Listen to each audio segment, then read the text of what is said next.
आपने गाना भी गाया? बड़ी थू हुई इसलिए कि मुझे आता नहीं था गाना। साद गम है वादूनों की हाँ। तो आपने गाना गाया और फैमिली ने कहा यार बंदा बन। बड़ी ले दे बड़ी थू हुई। फिर मैंने तौबा कर ली। मैंने कहा मुझे वालिद साहब कहने नहीं तौबा की नहीं, आपको तौबा करवाई गई है। गाना बगैर रियासत के नहीं होता। आपको आना चाहिए सारे गा मा बदनी सा सा नी दा पा मा गा रे सा। ये बहुत कम लोगों को पता है कि टेक्निक्स ऑफ एक्टिंग में आपको कम से कम गाना थोड़ा बहुत आना चाहिए। सा रे गा मा आ।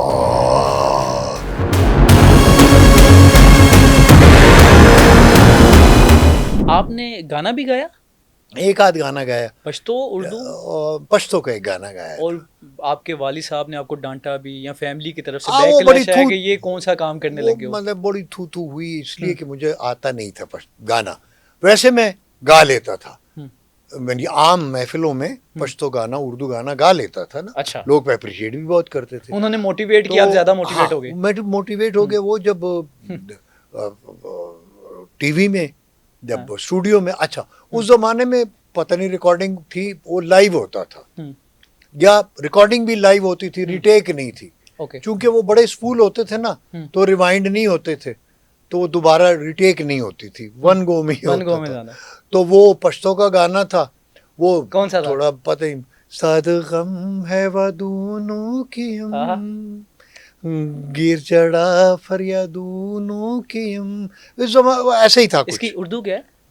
तो तेरे गम के मैं तूफानों में फंसा हुआ हूँ और मैं रोने धोने में लगा हुआ हूँ, तेरे इश्क में मैं रो रहा हूँ, कुछ इस तरह का। ये तो आज के टाइम के मुताबिक भी आपकी जिंदगी पे फिट बैठता है वैसे। नहीं इतना मैं अब नहीं रोता। अच्छा। पहले के ज़माने में बहुत रोता रहा हूँ। हाँ।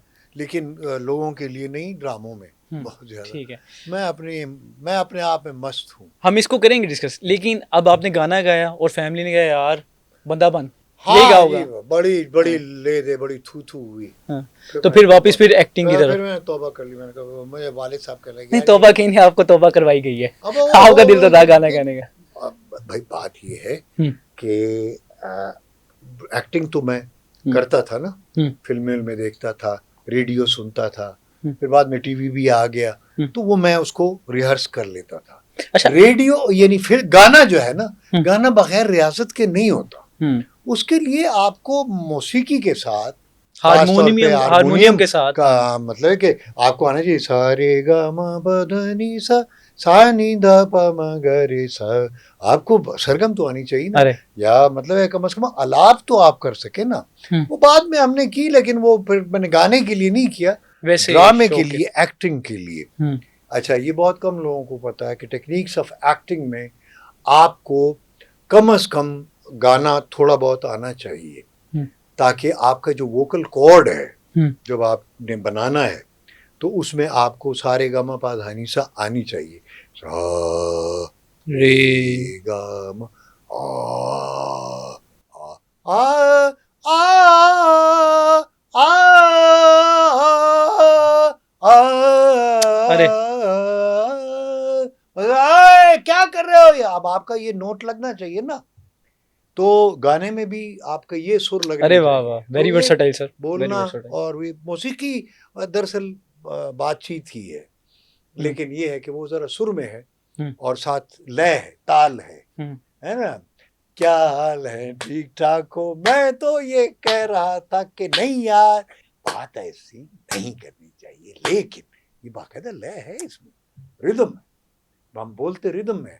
इसीलिए आपको बाज लोगों की बातें बहुत अच्छी लगती है, हालांकि वो अच्छी बात नहीं कर रहे होते, वो इसलिए अच्छी लग रही होती कि उनकी बात सुर में और लय में होती है। और बाज लोग बड़ी अच्छी बात कर रहे होते हैं और आपको बुरी लग रही है, क्या बकवास कर रहा है, वो बेचारे में वो उसमें लय नहीं होती, सुर में वो नहीं बोल रहा होता। तो सर मौका भी है, दस्तूर भी है, कुछ सुनाई दें फिर उर्दू में, कोई गाना ही सुना दें कोई अच्छा सा गाना। नहीं, गाना वाना मैं नहीं गाता। मैं असल में मेरी अपीयरेंस एज ए सिंगर है। वो पश्तो गाना एक, वो चूंकि वो ड्रामे में कास्ट तो करते नहीं थे, एक बार पता चला कि पश्तो सिंगरों का ऑडिशन हो रहा है नए लोगों का गाने का। मैंने कहा यार ड्रामे में तो काम देते नहीं है, चलो इसी तरह वो कर लूँ। तो वो पश्तो मैंने कहा उन्होंने कहा आप तो ड्रामे के लिए आते हैं ऑडिशन। मैंने कहा नहीं, बेसिकली मैं सिंगर हूँ, ड्रामा मेरा शौक है। हाँ। तो वो मैंने वहाँ पे वो उन्होंने कहा अच्छा जी चलो गाओ। अब वो मतलब शोर होता है इतना तो पता नहीं होता ना। तो मैं वो परफॉर्म करके सदगम है वदूनों की।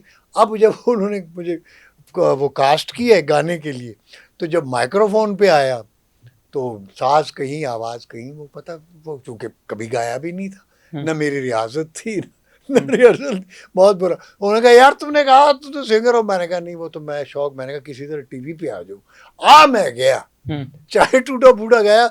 मैंने क्योंकि सारे लोग बच्चे तंग करते थे, सारे लड़के लड़के जो हमारे मोहल्ले के थे, स्कूल के थे या कॉलेज के, वो कहते थे यार तुम कैसे एक्टर हो, अभी तक तो तुम टीवी पे आए नहीं। मैंने कहा चलो किसी तरह आऊँ तो सही। वो पता चला कोई गानों यानी पश्तो गानों के लिए नए उसका सिंगर्स का ऑडिशन है। मैंने उसमें ऑडिशन दे दिया। अब वो आवाज़ शोर होता है ना, सही तो आती नहीं है। वो मैंने परफॉर्मेंस करके गानों का यार बड़ा अच्छा गा रहा है। जो पहली अपीयरेंस थी टीवी पे, अब वो आ गई है। उस वक्त तो पीटीवी एक ही है, चाहे टीवी और पूरे पाकिस्तान में बंदा आ गया, वायरल हो गया। वो नहीं था, लेकिन अपीयरेंस के बाद जब आप अपने इलाके में आए हैं, लोकल टीवी होता था। अच्छा, वो पेशावर का? पेशावर नहीं था। हाँ। वो हम आते थे, पिंडी टीवी था। पिंडी टीवी का कोई 1 घंटे का प्रोग्राम होता था पश्तो और हिंदको का, पेशावर के लिए और सुबह सरहद के लिए। लेकिन अब पेशावर में तो सारे लोगों को पता चल गया कि कल इनकी अपीयरेंस हुई है पिंडी टीवी पे। जब आप वापिस आए अपीयरेंस के बाद, तब लोगों का क्या था, घर वालों का? बड़ी थू हुई, बहुत लान तान हुई क्या तुम्हें। और आपने कहा कि तुम तो ड्रामे के, तुम तो एक्टर बन रहे थे, ये तुम वो बन गए, मरासी बन गए, फलाने बन गए, डूम बन गए। तो मैंने कहा फिर उसके बाद तौबा की, फिर अपने ड्रामे के लिए कोशिश करते रहे। तो फिर पहला ड्रामा कब मिला? पहला ड्रामा वो फिर उसमें छोटा सा रोल था पिंडी टीवी से, रुके लारे गुमशुदा राहें।